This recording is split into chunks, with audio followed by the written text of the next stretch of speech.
বৃষ্টি মাথায় নিয়েই বিসিবিতে ফারুক আহমেদ। বোর্ডের নানা জটিলতায় বিসিবি বসের মাথায়ও নানা চিন্তার পুরোটা জুড়েই এই মুহূর্তে বিপিএল প্লেয়ার্স ড্রাফটের বাকি নেই 7 দিনও।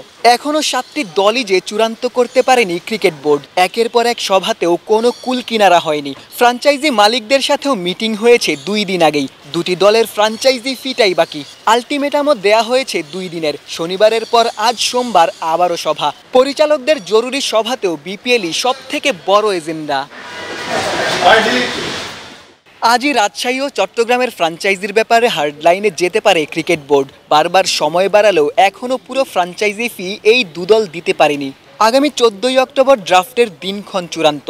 ফ্র্যাঞ্চাইজি ফি বাকি থাকায় আসন্ন বিপিএলে চট্টগ্রাম ও রাজশাহী অংশ নিতে পারবে কিনা আজই হতে পারে চূড়ান্ত সিদ্ধান্ত।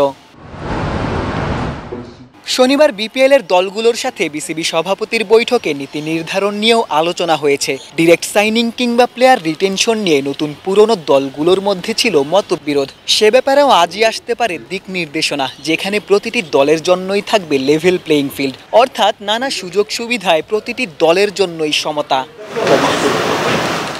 2 মাসের নতুন বোর্ডের সভাপতি এখনও পরিচালকদের দায়িত্ব বন্টন করতে পারেননি। পরিচালকদের অনেকেই এখনও পদত্যাগ করছেন।